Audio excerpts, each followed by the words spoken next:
Hi guys, sound check. Hi. Okay. I think it's time to start.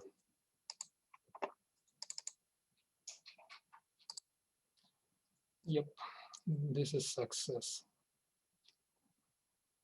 There is a non-empty set of students on the seminar after the lecture, which means that it wasn't too terrible. Okay. So let me explain the goal of the seminar. Well, we discussed a lot of abstract stuff and definitions during the lecture. Now I want to be more specific. I want to go through several examples and solve several problems. So the main object for us was a binary operation. So let's say, suppose we have a set consisting of n elements, just a finite set. And what is a binary operation? Binary operation is a map from x times x to x, which takes two elements and produces a new one. Well, here is the question. How many binary operations do we have here on x? How many binary operations do we have? How do you think? Since x is a finite set, well, there are finitely many maps. So how many? N to the power n. So the first or even more, I think. n to the power of n. That was the first option. Are there any other options? N to the power 2. N to the power again? To the power n to the power 2. Oh, Probably. n to the power of n squared. Okay, that's what another option. Are there any other variants?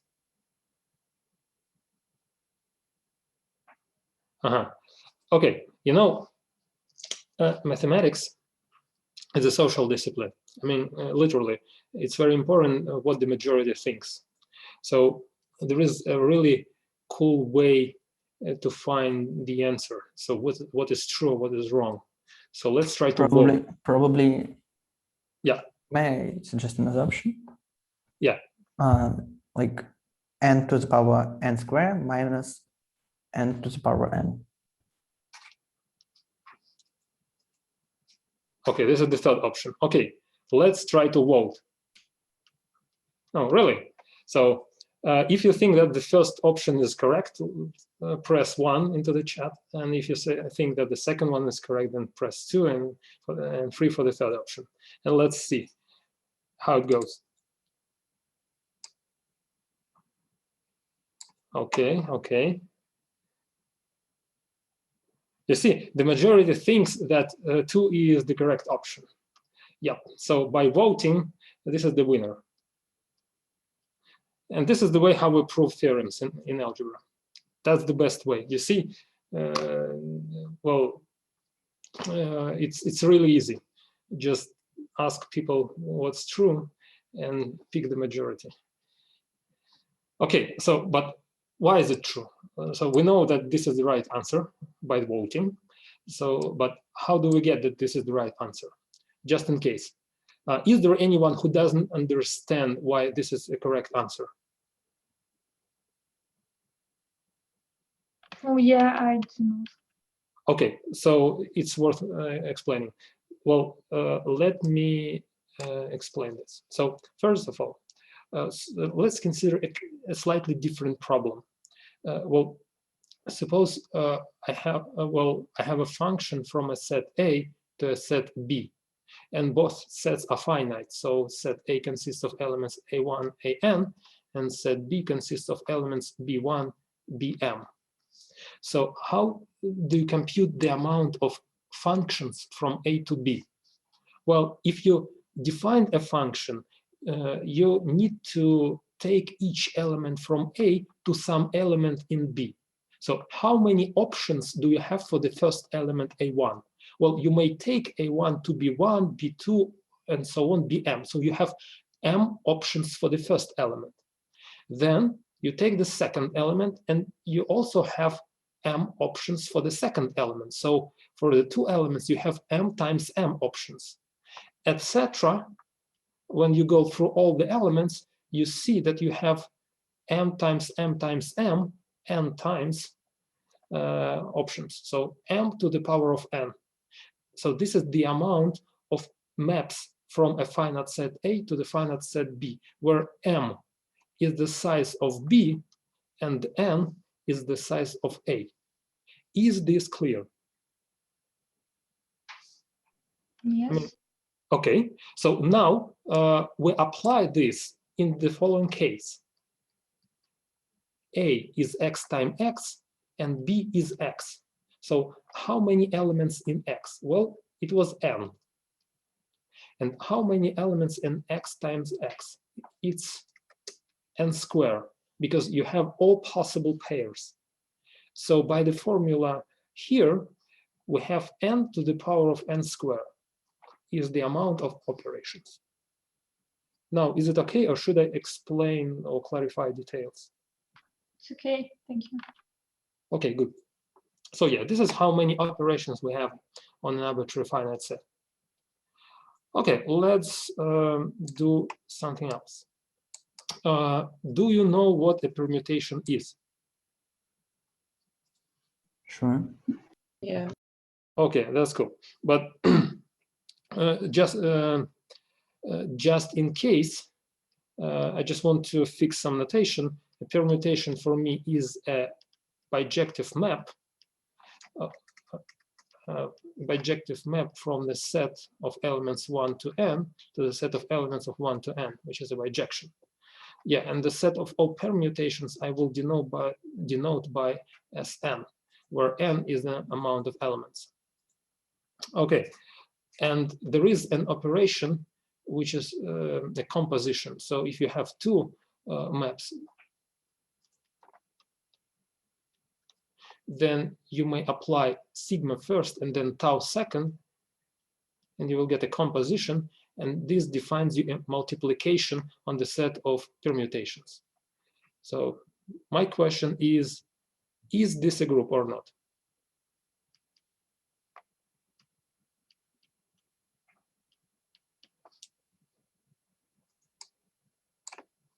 I'm sorry, what is tau?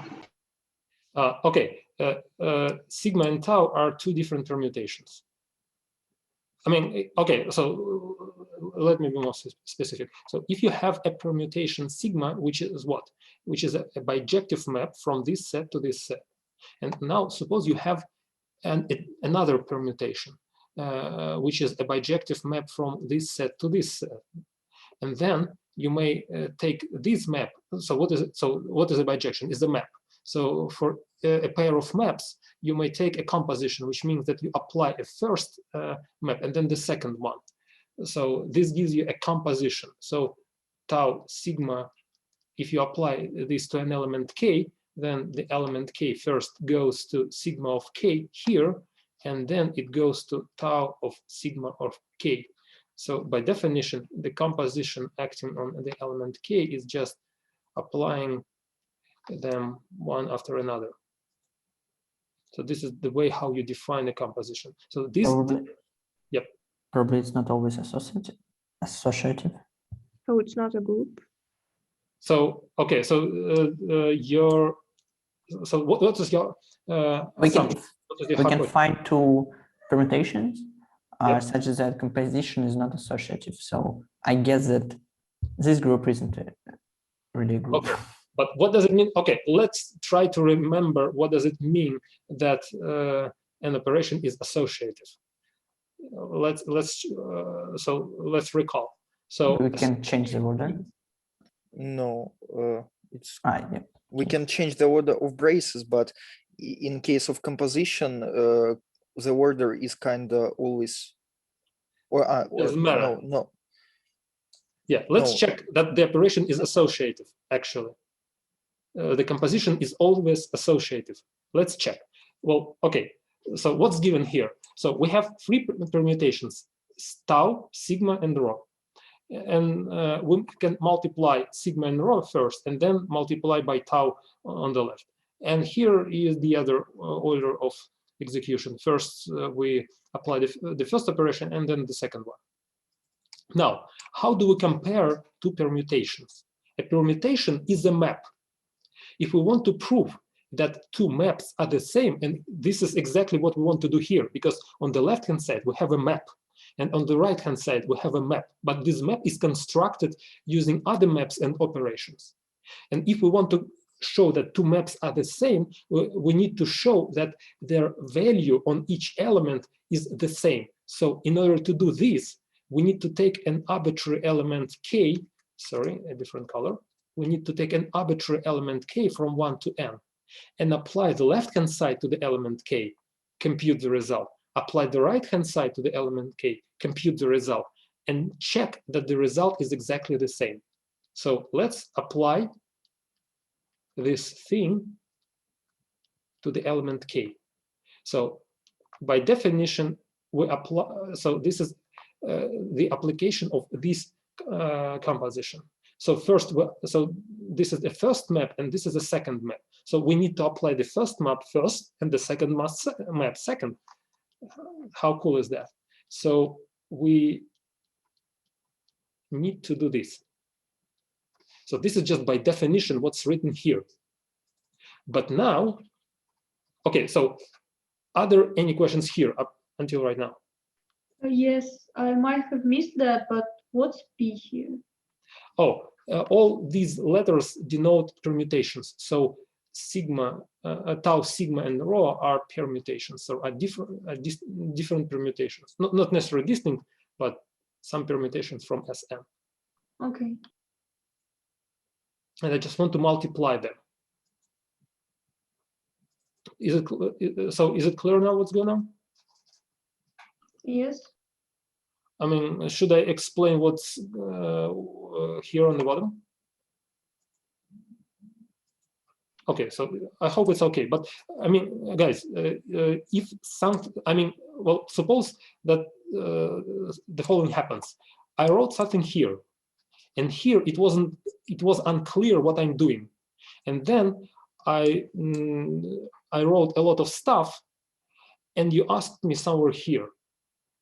Then it's probably a good idea to re-explain what was between the point where it was unclear what I'm saying and the later statement. Because, I mean, if you don't understand something in the beginning and then you skipped the middle, just don't hesitate to ask me to re-explain this again. I mean, it's better to spend time to explain something one more times than skipping it, and you will get some vague idea what's going on here. I mean, okay, so that was the main message. Just don't hesitate to ask. I mean, if it doesn't matter what unclear, just don't be afraid of asking. Okay, now, so we apply exactly the same rule here. When you apply the composition of sigma and rho to k, you apply rho first and then you apply sigma. So you apply the map rho first and then you apply the map sigma, and this is all inside tau. So this is how you compute the left-hand side. So the left-hand side. Now you do exactly the same for the right-hand side. So you consider this composition and you apply this to k. And now this is your first map and this is your second map. And you do exactly the same. First, you apply rho to the element k, and then you substitute this guy into this composition. And now you want to apply these two guys to the argument, which is rho of k. And you first apply sigma and then you apply tau. So this means that this is your argument here, and you first apply sigma and then you apply tau. And as you can see, you will get exactly the same. So what we have done here is we have checked that if you apply the left-hand side to any element and the right-hand side to exactly the same element, you will get exactly the same result, which means that the left-hand side and the right-hand side define exactly the same map, which means that they define exactly the same permutation. And this means that we have an equality here. So that's why this operation is associative. Are there any questions? No. Cool. So now, what about? So let's recall all the axioms of a group. So first of all, in order to have a group, we need a set and an operation. So we have a set of permutations, and then the operation is the composition.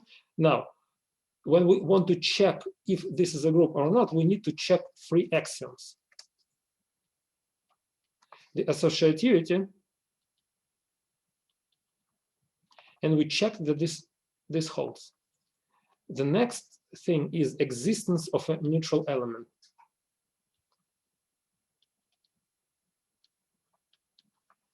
Does it exist?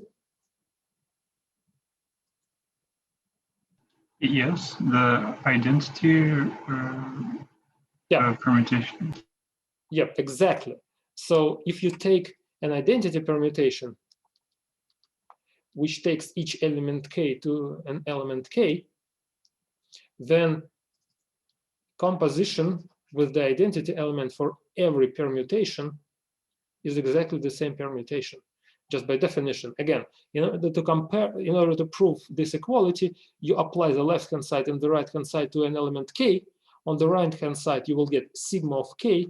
On the left-hand side, you will get sigma of identity of k. But identity of k is exactly k, so you will get exactly the same thing. So I hope I should not write this more with more details. But if I need to, please tell me. Okay, so the identity element gives you the neutral element. What about the inverse elements? So if I take a permutation, what happens with an inverse element? Well, it exists. Yep. So there is an inverse element. Well, usually you define permutation by a table like this. So when you want to define an inverse permutation, you just switch the first and the second row, and this table defines you an inverse map, which is the inverse permutation. So every element is invertible. Well, I hope you dealt with permutations during the course of linear algebra, at least to some extent. I hope you know all these properties for the inverse permutation. So yes, the set of all permutations with this operation is a group. And this is one of the very important examples of a group. Now, do you know what a sign of a permutation is? Yes. Yes. Okay, it doesn't matter if you remember how to compute this sign. That's a different question. But there is a notion of a sign. So what is a sign of a permutation? Sign is a map which takes each permutation to an element plus or minus 1. And if our permutation has a sign 1, it's called even, and if it has sign minus 1, it's called odd. The set of all even permutation is denoted by an. So an is the set of all permutations such that the sign of sigma is equal to 1. Now, I have a question. So now you see we have a group of permutations, and we have a subset in the group of permutations. So the first question is this subset a subgroup or not? So, but before asking this question, do I need to recall the definition of a subgroup? I think no. Okay, so then the question, is this a subgroup?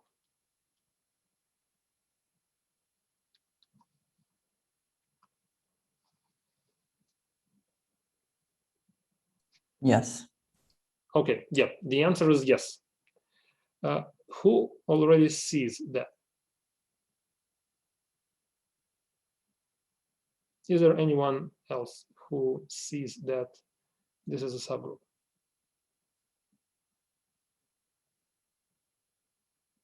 Okay, so let's go through the properties for the axioms of the definition. So if we want to check if AN is a subgroup or not, we need to check three things. The thing number one, if we take two permutations from AN, which means if we take two even permutations, then we want to check that their product is also even.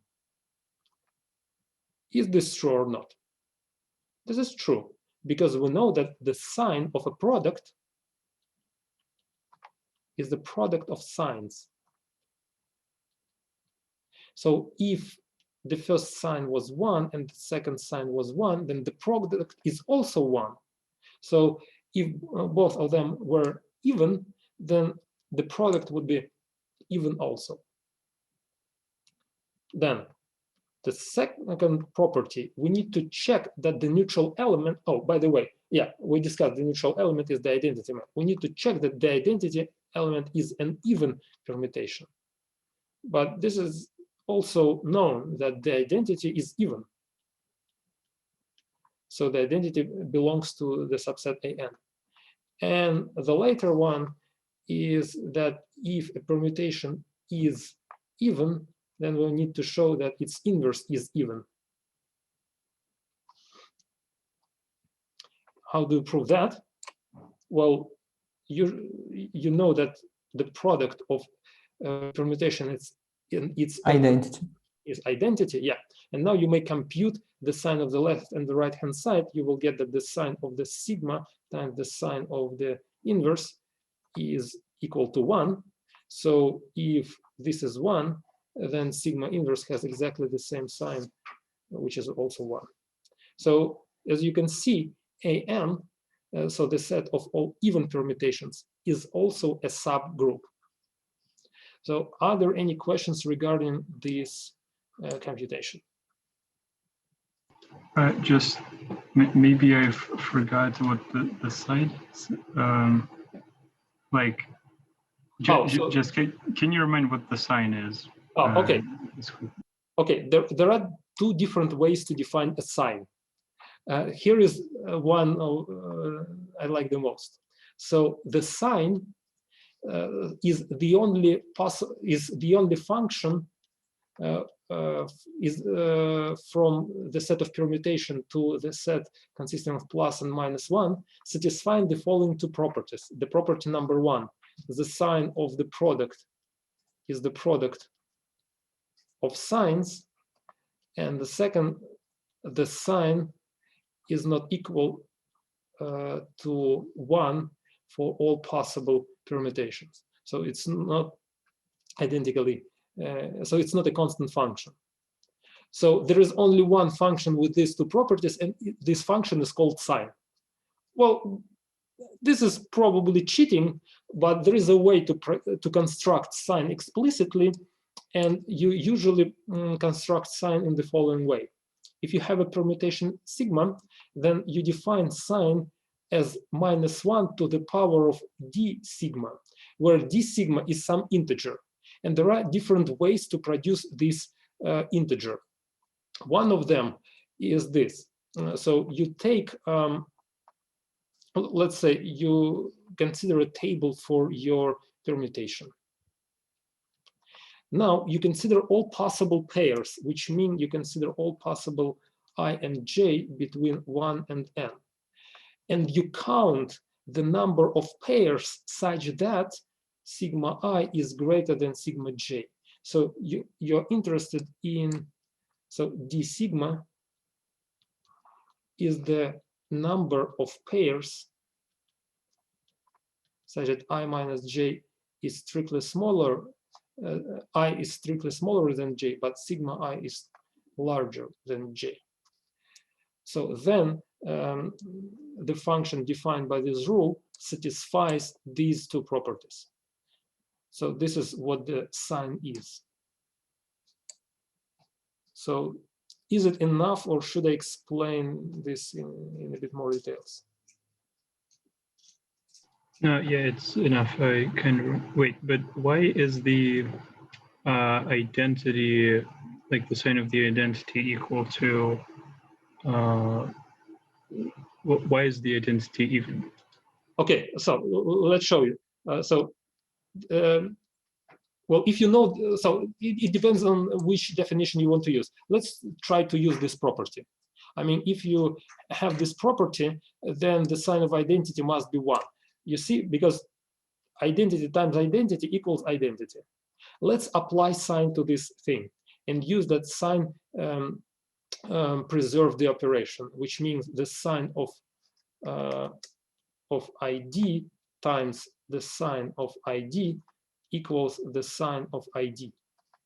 But now these are either 1 or -1. So you may cancel by sign of ID on the left and on the right, and you will get that the sign of ID is equal to 1. Okay, I see. But if you use this definition, then you'll see that this number is 0 for the identity map, because if I is less than sigma I equals I and sigma j equals j. So this will be 0, and -1 to the 0 is 1. So it doesn't matter which definition you use. Cool. Are there any other questions regarding this? No. Good. Okay, so let's answer another question. So now we have an example of, well, we have actually a family of examples of groups. So we have permutations on 1 element, permutations on 2 elements, permutations on 3, on 4, and so on, permutations on n elements. And also we have even permutations on 1 element, even permutations on 2 elements, even permutations on 3, 4, and so on elements. So let me recall that so all of these guys are actually groups. So, and let me recall that a group is commutative if the order of the arguments doesn't matter. So if sigma times tau equals tau times sigma for all possible sigma and tau, then the group is called commutative or abelian. So how do you think, which of these groups are abelian and which are not?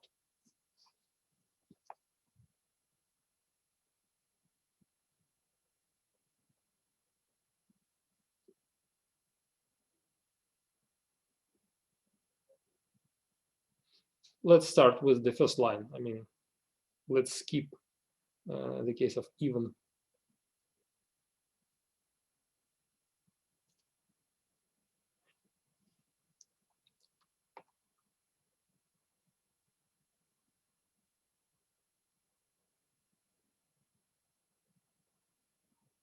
Let's go from the left. S1. What Wait, is so S1? Yep.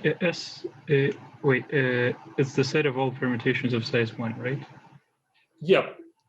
This is the permutation on the set of 1 element. So there is only one possible permutation on 1 element set. This is identity map. So suppose you have like set consisting of 1.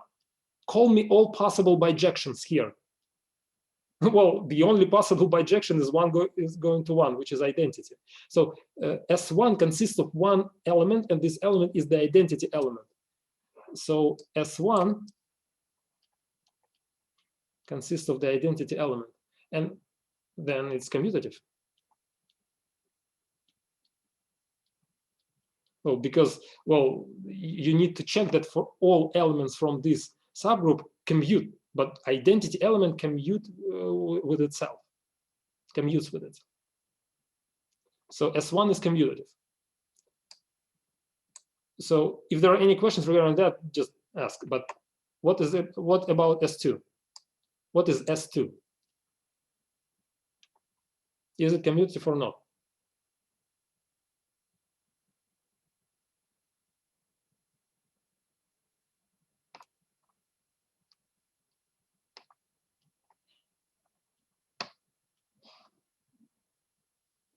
Could you name all the elements of the S2? The identity, then. Yes, it's commutative. It should be.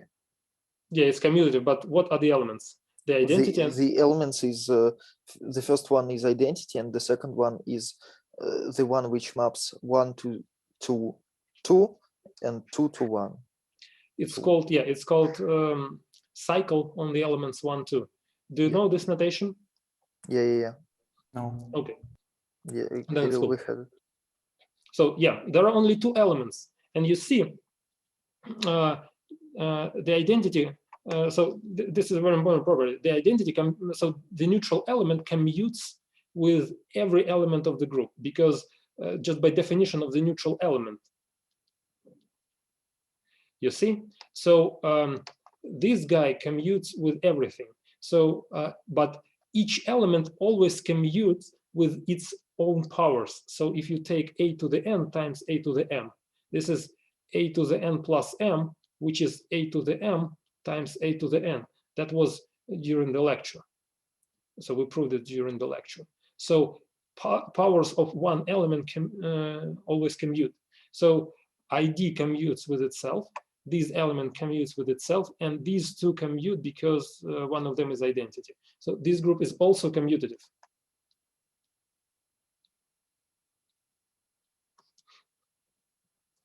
Okay, what about S3?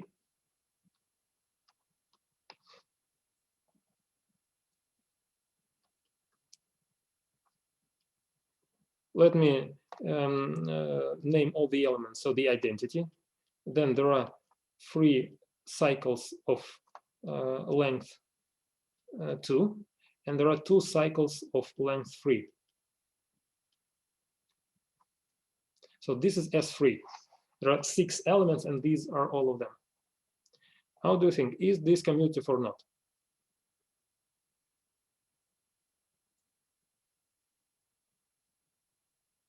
Well, it shouldn't be.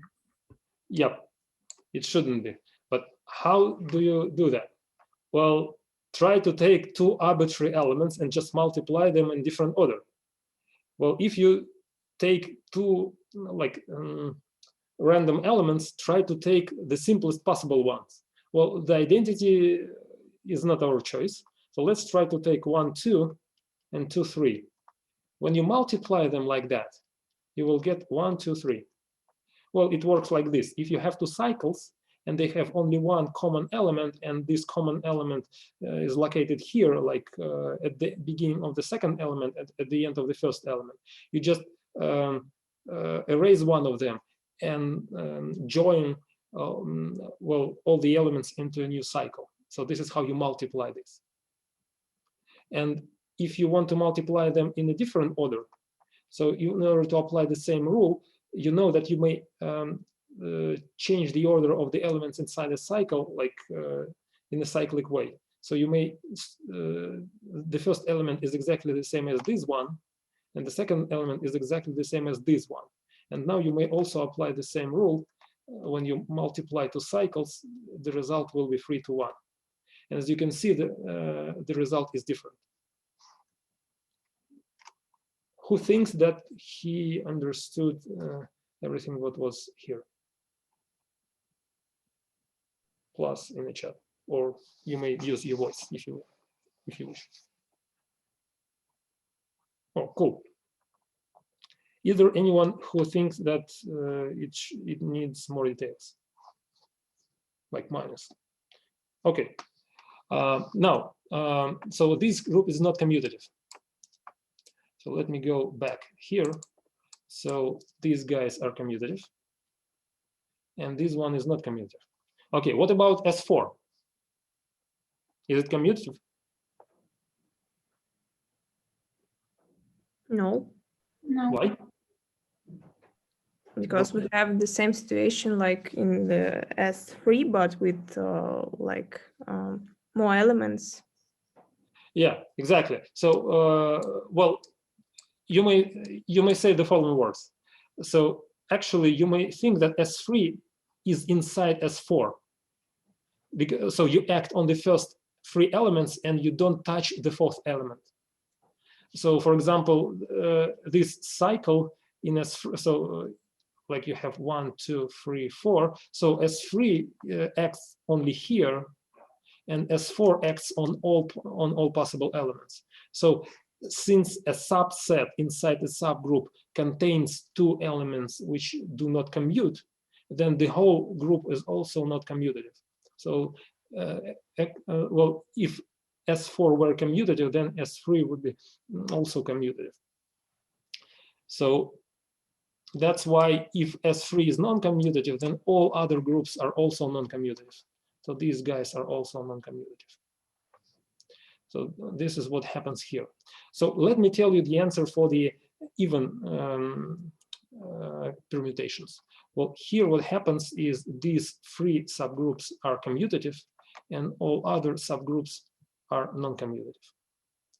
Well, A1 and A2 are also trivial. So inside S1 and S2, only the identity map is an even permutation. So here you just have only one element. So that's why they are commutative. What regarding A3, we should look at here. So here, let me underline the even permutations. The even permutations are these. And you may see that this element is just a power, the second power of the other cycle. So here you have well, all the elements, all the yellow elements are powers of the cycle 1 to 3. So since the powers of one element commute, then A3 is also commutative. And you can find a pair of non-commuting elements in A4, but I don't want to present them here. I believe we can skip this part. So let's try to discuss something else. But before going to different subjects, are there any questions regarding what we discussed here? Okay, so if you don't find a pair of non-commuting elements here, I'll show you the answer. But for now, I just want to skip this question. Okay, let's discuss other groups. Let me see. Oh, okay. So let's discuss the following operation. So let's take as a set the set of integer numbers. And as an operation, let's take the maximum, which means for any pair of integers, we take the maximum of these integers. Well, let's check if these guys satisfy the properties of the group. I mean, is it possible to make this to be a group? So we need to check. Well, let's remember all properties that we have. The first is associativity. Is this operation associative or not? Yes. Yes. Yes. Okay, so yeah, this operation is associative. What about the existence of the neutral element?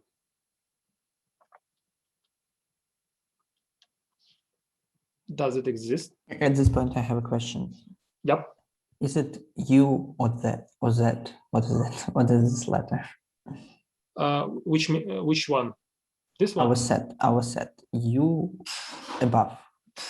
Like in the very first line. X equal to Z. X. Okay. So it's set of all. Oh, it's the set of all integers. Okay. Yeah. It's the set of all integers. So 0, 1, 2, 3, minus 1, minus 2, minus 3, and so on until the infinity. Yeah, that's okay. Oh, just in case, there are some well-known notations like N is the set of all natural numbers. Z is the set of all integers. Then Q is the set of all rational numbers.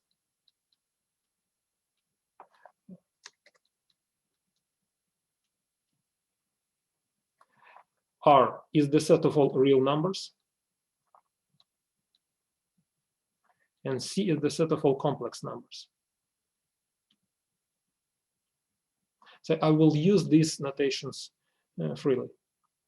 But just in case, since this question appeared, I just wanted to clarify what notations I'm going to use. Okay, So let's switch back to this question. Is there a neutral element for this operation? I don't think there is. Yeah, there is no neutral element. Let's try to prove this. Well, suppose there is a neutral element. Let's say we have some integer e. So what are the properties?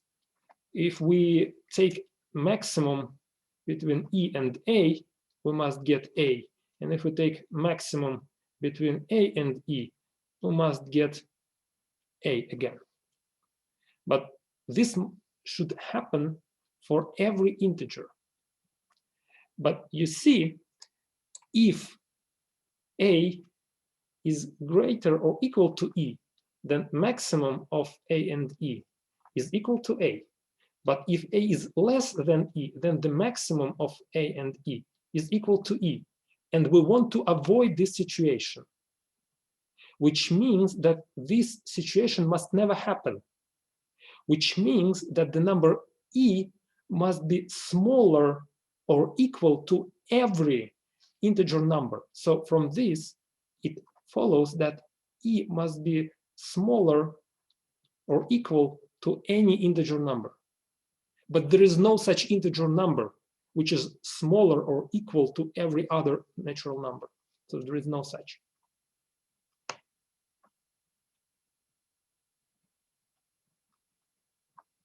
So that's why there is no identity element, neutral element here. Oh, identity element, that's actually a different name for the neutral element. That's why I'm always using this name and changing myself. Okay, are there any questions regarding that? I have a question. If we change the task and it will be not the set of integers, but to the set of naturals, then the identity element will be 0, right? Yeah, if you take the set of natural numbers, then the identity element will be 0. Yeah, exactly. Okay, so here we have a problem. Well, since we don't have neutral element, we cannot even formulate that there is an inverse element for another one, because for the definition of an inverse element, we need to have an identity, a neutral element for our operation. So this is just impossible to formulate. And the later one is the commutativity. Is this operation commutative? Yes. Yeah, because it doesn't matter in which order we take the maximum. So as you can see, well, the maximum is an operation, but it's a bad candidate for being a group. So we cannot provide a group structure using maximum on integers. Okay, let's discuss another group. Okay, let's see. What should I discuss? Yep, Zn, the set of reminders. And the operation is the operation modular, is the sum modular n. This is our operation. As I mentioned during the lecture, what is a neutral element here? A neutral element is 0. And if you take an element k from Zn, how do you compute its inverse? Well, if k is equal to 0, then the inverse is just 0. And if k is greater than 0, which means that it's not equal to 0, then the inverse is computed by n minus k. So this is how you compute an inverse element. Or you may think it just minus k modular n in the Python notation, for example. Well, now I want to discuss this group specifically, and I want to discuss the order of elements in this group. So let us consider the group Z6, which is what? 0, 1, 2, 3, 4, 5. Yep. And let's compute the order of each element. So let me recall that the order of an element, so if G is an element here, this is the smallest, well, let me recall this in a multiplicative and in an additive notation. In multiplicative notation, this is the smallest possible n. So let's say it's minimum n, which is greater than 0, or such that G to the n is equal to 1. This is a multiplicative version of the definition. Well, and if there is no such integer n, such that G to the n is equal to 1, then we will write an infinity. In additive notation, the order of an element, this is a minimum n, which is greater than 0, such that n times G is equal to 0. So this is how you reformulate the definition in an additive case. So here we have an additive notation, so we will use the second option to compute the order. So let's try to compute. So okay, let's do this in this way. So the 0 element, its order is 1. Why? Because if you multiply 0 by 1, like it's written here, you will get 0. So 1 is the minimal possible number. So 1 is the minimal possible power giving you the neutral element. Okay, what is the order of the element 1? How do you think? Probably n. But here is Z6. It's very specific. 6. So it's 6. Why? Let's go through all the powers. The first power is 1. The second power is 2. The third power is 3. The fourth power is 4. So the fifth power is 5. The sixth power is 6, which is 0 modular n. So the sixth power is the first power when we get 0. So the order of 1 is 6. So what is the order of 2? It's 2. 3. Okay, there are 2 options, 2 and 3. Which one to choose? I think it's 2. Let's be gentlemen and choose. Oh no, the answer it's of the 3. lady. I forgot that. Yeah, 1 is 2. 2 is, yeah. Okay, yeah, it's 3. So, yeah, it's 3. So why? Let's check. Well, the first power is 2. The second power is 4. The third power is 6, 0. which is 0. So you see that 3 is the first power giving you 0. So the order of 2 is 3. Just in case, is there anyone who needs some explanation or clarification regarding what we have discussed? No. Okay. Actually, Maybe yeah, yes. Yep. would be great. More explanation. What do you need me to explain or to repeat or what? Maybe you can repeat with the first element was 6, yeah. Oh, okay. So you see, well, in order to compute the order, we need to rise our element to power again and again until we get the neutral element. So we start with an element G, which is 1. Now we compute the first power. It means that I want, in this case, it's just G, which is 1. Then we compute the second power, which means G plus G. So it's 1 plus 1, which is 2 times 1, which is 2. And this is, again, not a neutral element. Then we need to compute the third power, which is 1 plus 1 plus 1, which is 3 times 1, which is 3, which is, again, not 0. And so on. We see that the fourth power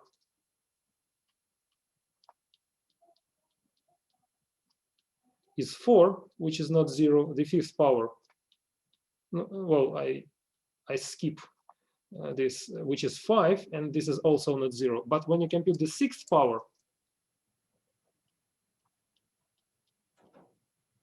six times, you will get 6. But this is 0 modular 6. So so this is how our operation works. So the fifth power is 5. So now when I add 1 to 5, I should add it modular 6. So 5 plus 1. So the last addition here gives you 0. So 6 is the first power, which gives you 0 when you raise g to this power.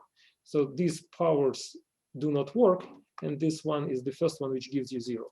So that's why 6 is the order of 1. Is it And okay? I have a question too. Mhm. Is this thing, I mean, is a cyclic subgroup or something around g equal 1? Oh, all these elements, yeah, they are exactly, they belong to the cyclic subgroup of the element G. So if you take, so what we did actually, we took an element G and we started to raising it to power. So G, G squared, G cubed, G fourth, etc. And G fifth, and G6 gives us a neutral element. Well, but we did this in a additive notation, which means we consider G, 2G, 3G, 4G, 5G, and then 6G gives 0. And yep, now if we look at all other powers, they must coincide with one of these elements. So these are all the powers, and just by definition, this is a cyclic subgroup generated by the element G. So for the element 1, the cyclic subgroup gives you all possible elements. So for the element 1, the cyclic, again? Yeah, So 1 is a generator for the 6. yeah. So yeah, exactly. So the cyclic subgroup generated by 1 in this case is just the whole group Z6. Yeah, but initially, why did we take GS1? Why did we take what again? GS1, yes. G to be 1. Well, we want to go through all the elements of the group and compute the order for each element. So first of all, I take 0 and compute its order. Then I take 1 and compute its order. Then I take 2 and compute its order. So here it was just a computation for one specific element, which is 1. Is this your question or not? Because I'm not sure that I answered your question. I just try to understand. Initially, we said that G G belongs to the set of remainders of integers, yes? Yep. And then this G, it's meant to be a generator, or it's just some element?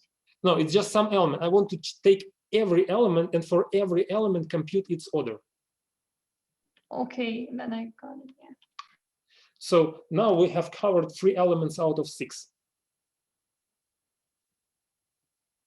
And so, yep. are there, like, for example, can we just find the order by creating cycling subgroups? So out of these elements, 0, 1, 2, 3, and etc., and count the elements in it, like? Yeah, that's exactly what we're doing actually, because if you if you pay attention to what we're doing, we're actually computing all the powers. All right, I see. Yeah. Yeah, until we get exact. So if we now so you see we computed 6 different powers, but if now you compute the 7th power, it will be 1 plus 1 plus 1 7 times, which is 7, which is 1 modular 6, and this is exactly the same as here. So there are only 6 different powers, so all other powers will be exactly the same. So here we have only 6 elements. So not only, but here we have 6 elements inside the cyclic subgroup, and this is exactly the order. Yeah, thank you. Yeah, exactly. That's how it works. So let me write down the orders of all other elements. So if you take 3, then the order is 2, because 3 plus 3 is 6, which is 0. Now, if you take 4, then the order is, again, 3. You may compute this again, like 4 plus 4, which is 8, is equal to 2, and 2 plus 4 will be 6 again. And for 5, for the element 5, you can also compute that its order is 6. but it's a bit painful. So I want to show you some tricks showing how to compute the order of 4 and the order of 5 in a more, well, in a less harmful way. Let's say it like that. So let me write these things here again. So we have this Z6, which is 0, 1, 2, 3, 4, 5. Yeah, that's it. Now, well, let's compute an inverse element for each element in Z6. Well, if you take 0, its inverse is 0. If you take 1, its inverse is 5. If you take 2, its inverse is 4. And if you take 3, its inverse is 3. Well, why? Because 1 plus 5 is equal to 0, 2 plus 4 is equal to 0, and 3 plus 3 is equal to 0. So here we compute it if it doesn't matter in which order we take the operands. But so what we need to check is which two elements we need to add together to get the neutral element. So 0 plus 0 is 0, so 0 is the inverse to itself.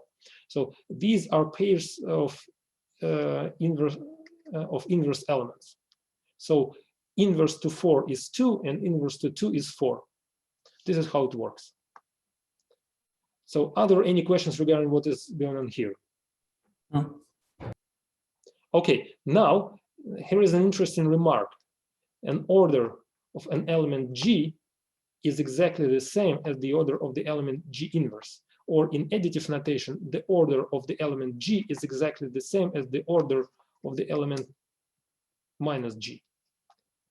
So if you know that the order of 0 is 1, of 1 is 6, and of 2 is 3, then you automatically know that the order of 5 is 6 because it's inverse to 1, and the order of 4 is 3 because it's inverse to 2.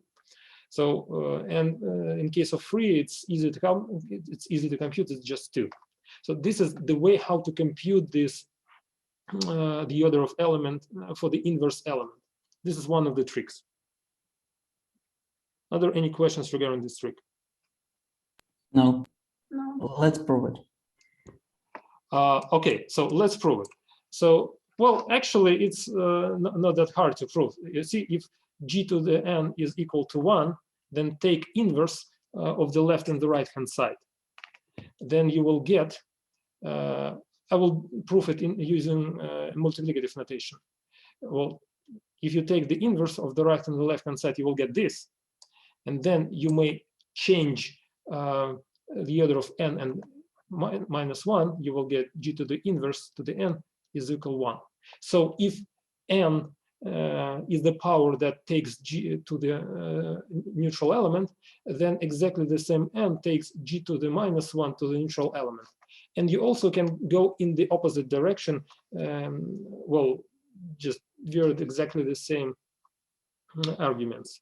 So it means that G to the n equals 1 if and only if G inverse to the n equals 1. So that's why, so the set of all integers, integer powers taking your element to the neutral element is exactly the same for these two guys. So that's why the minimum is also the same, so the order is also the same. The other way how you can see this, just by definition, the cyclic subgroup generated by an element G and the cyclic subgroup generated by an element G inverse, they are the same. Because all integer powers, positive, negative, and the 0 powers of the left element and the right element, they are exactly the same. They just go in different order, but they are the same. But the order of the element is the amount of elements here in the cyclic subgroup. So this is the second proof. Other questions regarding the proof? Yeah, I have one question. Okay. G to the power n to the power minus 1 is the same as G to the power minus 1 to the power n. It's just our property, right? From the lecture. Yeah, that's what the property, you mean here? Yes. That was the property I proved during the lecture. Okay. So, yeah. And So since we here- have proved it for multiplicative notation, we know that it's also true for additive notation, right? Yeah, because this is just a notation. There is no difference.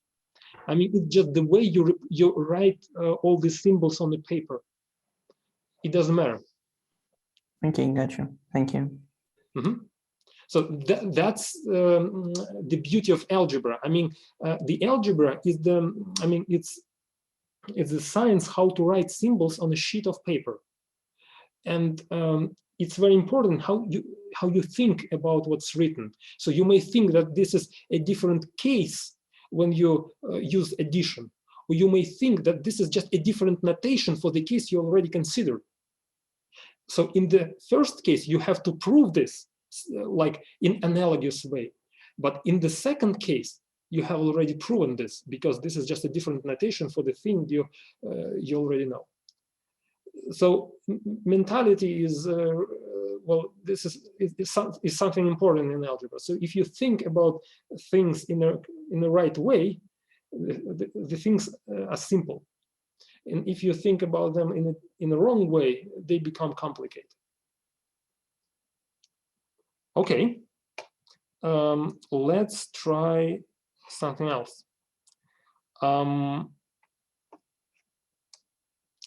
Let's do this. By the way, probably there are any other questions. Okay, so let's try another example. Well, let's check this group, Zn star. Let me recall that Zn star is the set of all integer k less than, well, the set of all reminders co-prime with n. And here I want to consider the case of a prime number. So I want to consider Z7 star, which is what? Well, how do we get Z7 star? Let's take Z7, which is 0, 1, 2, 3, 4, 5, 6. And now we want to take only integer, only co-prime with 7 integers. There is only one integer which is not co-prime with 7, which is 0. So when we exclude 0 from here, we will get Z7 star. This is a set. But now we may provide an operation here, which is multiplication modular 7. So we multiply elements modular 7, and then we will get a group. Let's compute, let's find the neutral element and the inverse elements for all other elements. So the neutral element here is obviously 1. So this is your neutral element. So let's try to compute inverse element for each other element. For example, if we take the inverse element for 1, it will be 1. What is the inverse element for the element 2? How do we compute this?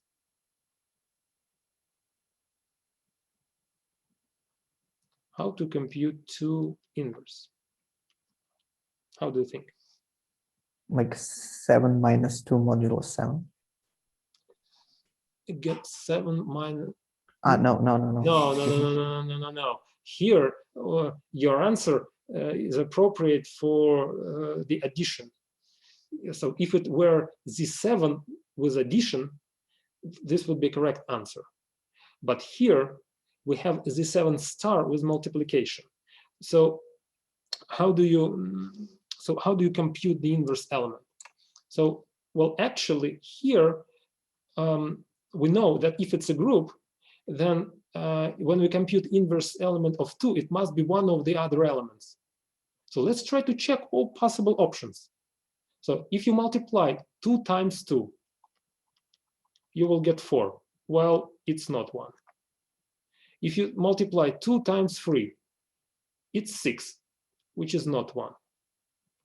Well, when you multiply 2 times 4, it's 8, and modular 7, this is 1. Hooray! This guy satisfies the definition of the inverse element. So that's why 2 inverse is 4. So that's why these guys are inverse to each other.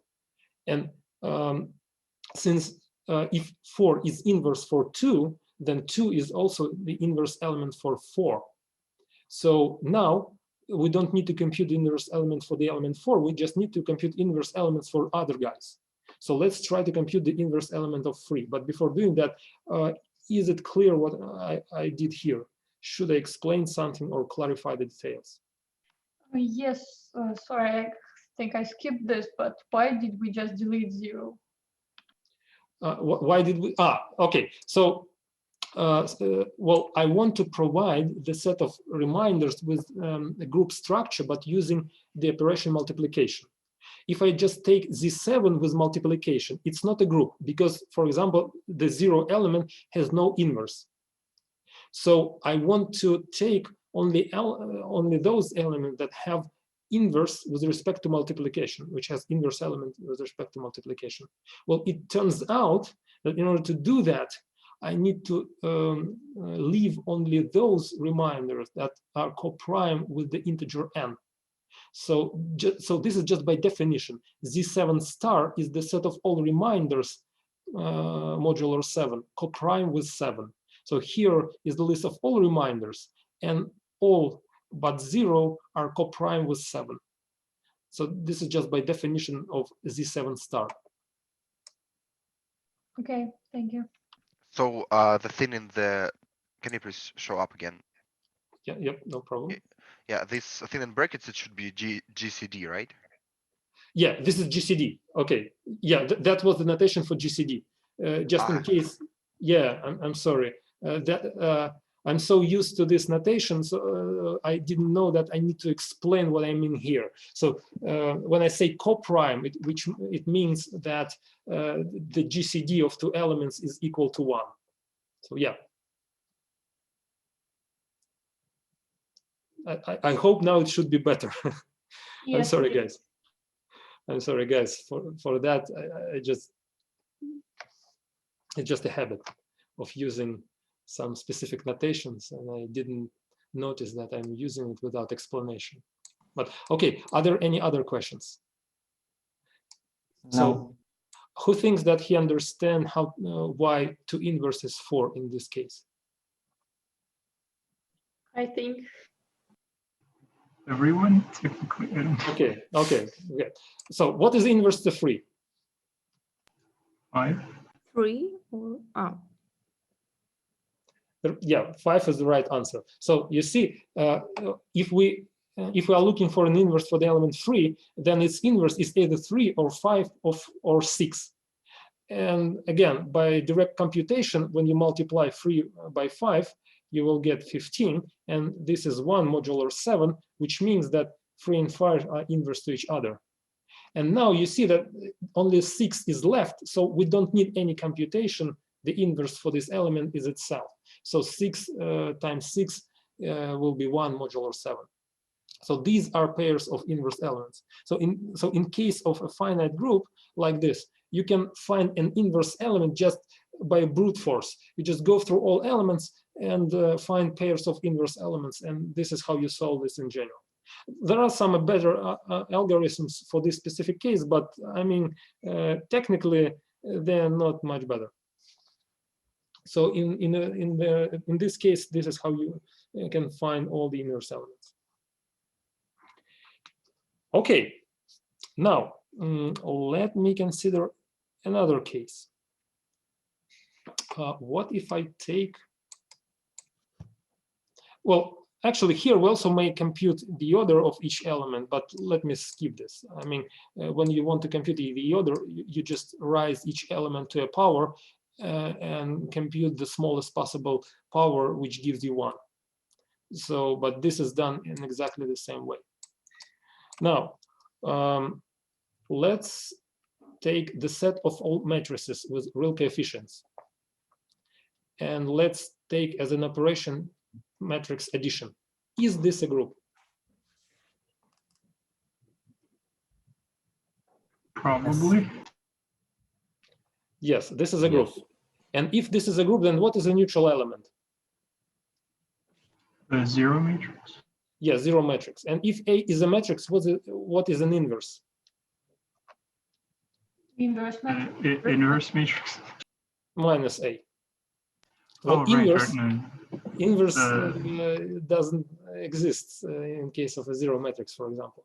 Okay, what if I take matrices with multiplication? Is this a group? So this was a group. Yes. Yes, yeah. Are there any Well, other? like the neutral element is like Yeah, identity. The inverse is the inverse.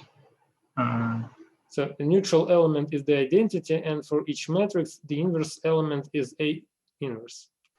Yeah. There's one problem. Houston, we have a problem. What if I take A to be the zero matrix? Because I consider the set of all possible matrices. What is A inverse? It doesn't exist. So this is not a group. Because not every element here is invertible. Yes, the operation is associative. There is a neutral element, which is the identity matrix, but not every matrix is invertible. Only a non-degenerate matrix is invertible. I hope it's clear. Are there any questions? So if we No, take that's all fine. matrices without zero matrix, then it will be a group. Okay, that's a nice suggestion. Let's take all matrices and exclude zero matrix and take this set with multiplication. Is this a group? So this will fit our conditions then. Okay, let's take n to be 2 and let's take this matrix. We could still find a matrix which has a zero determinant.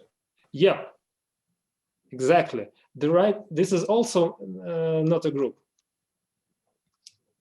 Well, in case n is, well, this is a group only if n is equal to 1. If n is equal to 1, then the matrix is 1 by 1 matrix is just the set of real numbers. And so in case of n being 1, the matrices 1 by 1 matrix is just R. So in this case, we have R without 0 with multiplication, and this is a group. This is a group. So we actually But- need the set of all invertible matrices. Yeah, but if n is greater than 1, then this is not a group. Yeah, and the correct way of doing here is to consider the set of non-degenerate matrices. So it's denoted by GLN. So this is the set of all matrices such that the determinant of A is not equal to 0. And now GLN with multiplication is a group. Yeah, but this is what we should do here. Now, what if I consider GLN with addition? Is this a group?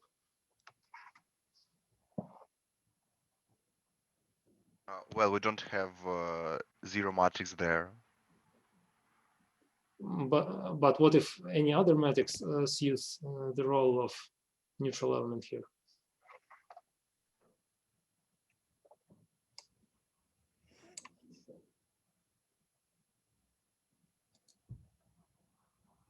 Yeah, I don't think there's such a matrix.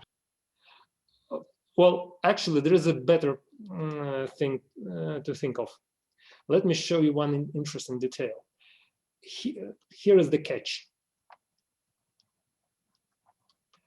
Well, in order to define a group, I need to define a set and an operation on the set. Here, I cheated. I didn't define you an operation because, well, I'm claiming here that they have an operation. But this operation is not well defined.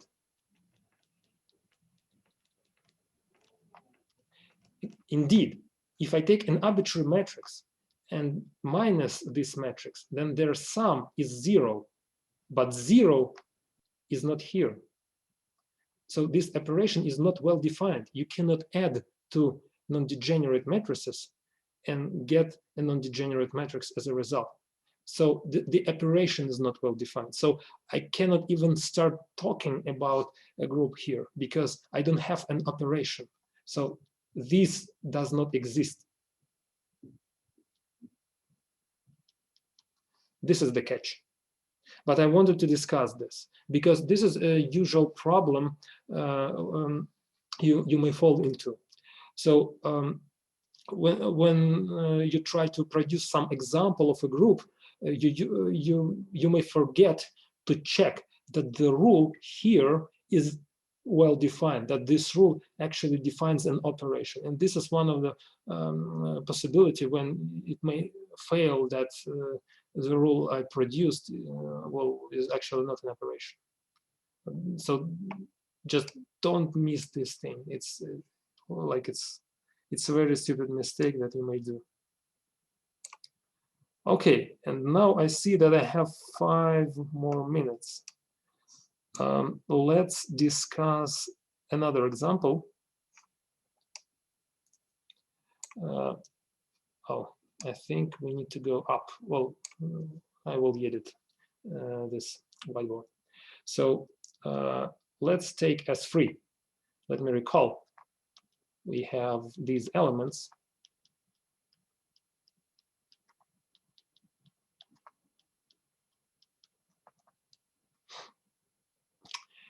And let's try to compute the cyclic groups of each element.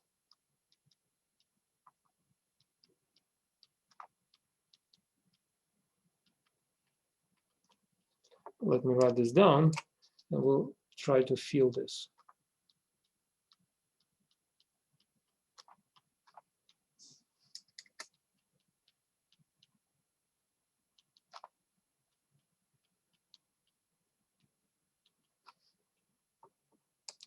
Well, what happens in case of the identity? Just the identity. Yeah, this is always the case. When you take a neutral element, its cyclic group always consists of this element itself, and that's it. No other element belongs to the cyclic subgroup generated by the identity element, by the neutral element. So what about the second guy? Identity and loop 1, 2. Yeah, and the element itself.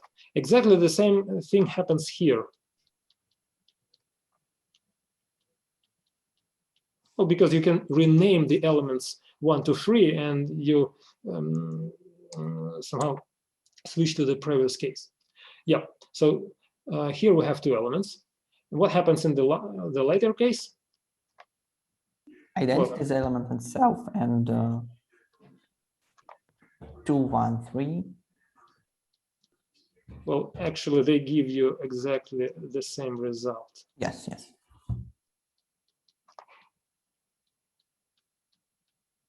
So in this case, you see these guys are exactly the same, and all other guys are different.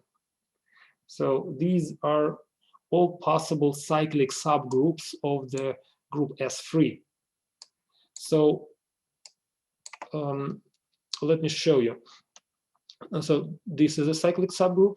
Then the cyclic subgroup consisting of 2 elements. This guy. This guy. Probably I should use a different color.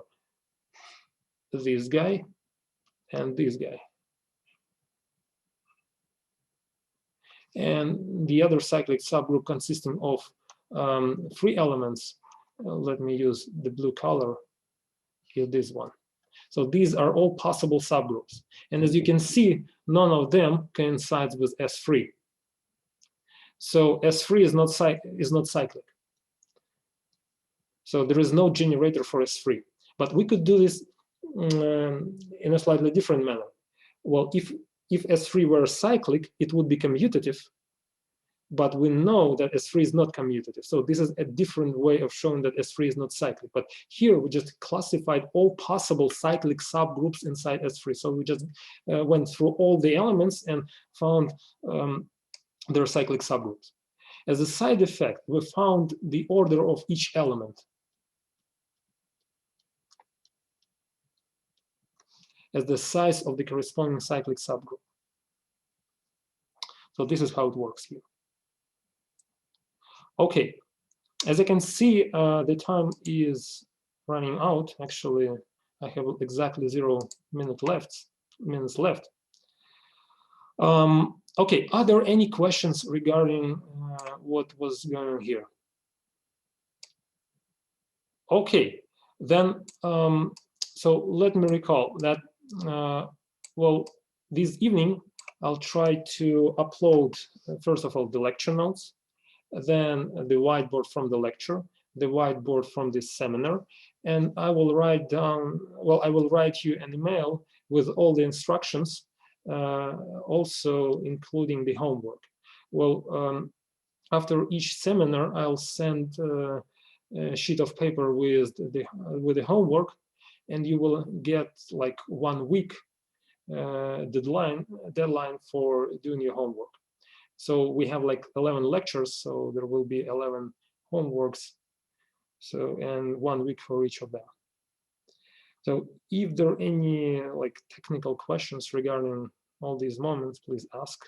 So where do you upload again this? Okay, first of all, I will write an email to the official HSE emails. Second, I will upload this to wiki page of the course. Let me, do you know this wiki CS HSE?